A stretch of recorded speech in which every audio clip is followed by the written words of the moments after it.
નમસ્તે વાલા વિદ્યાર્થી મિત્રો અને સૌ કોઈ અધ્યાપક મિત્રો. ગુજરાત રાજ્યમાં ખાસ કરીને અધ્યાપક કોલેજમાં ઉચ્ચ શૈક્ષણિક સંસ્થાઓમાં અધ્યાપક બનવા માટે લઘુત્તમ પાત્રતા જે અનુસ્નાતકમાં 55% સાથે અને કેટેગરી હોય તો 50% સાથે નેટ અથવા સેટ અથવા પીએચડી માટે જીસેટ જરૂરી છે. આપ સૌ જાણો જ છો. તેના એપીઆઈમાં એકેડેમિક પરફોર્મન્સ ઇન્ડિકેટરમાં 5 માર્ક્સ પણ હોય છે મેરિટમાં. એપીઆઈ જે ટેબલ 3A અને 3B છે એમાં.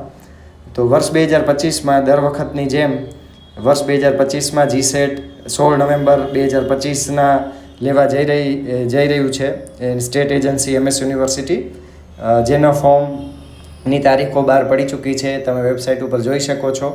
ઓનલાઈન ફી પહેલાં ભરવાની હોય છે હર વખતની જેમ, અને પછી એમાં જે ટ્રાન્ઝેક્શન આઈડી જનરેટ થાય એના આધારે તમે આગળ ફોર્મ ભરી શકો છો. પરીક્ષા તમારી 16 નવેમ્બર 2025ના લેવાશે, એટલે આજથી ગણો તો લમસમ તમને 3 મહિનાની તૈયારી કરવા માટેનો પુષ્કળ સમય મળી રહેશે.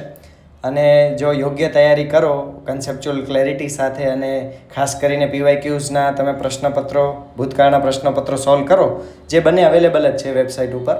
પ્રશ્નપત્રની સાથે આન્સર કી પણ અવેલેબલ છે અલગ ટેબમાં.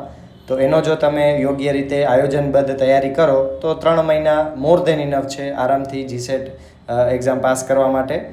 પરીક્ષાનો સમયગાળો 3 કલાકનો છે. પેપર 1, 2 આપ સૌ પરિચિત જ છો.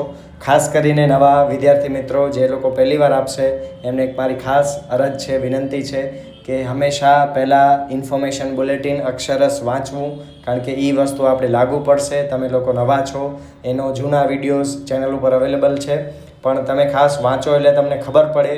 જો ગેમ જીતવી હોય તો ગેમના નિયમો, રમતના નિયમોથી બધા પરિચિત હોવા જુઓ, તો સારી રીતે તમે તમારો બેસ્ટ આપી શકો. આ સિવાય જો કોઈને પણ કાંઈ માહિતી આના વિશે કાંઈ જાણવું હોય કમેન્ટમાં, તો કમેન્ટ કરી શકો છો મને. આભાર. Thank you.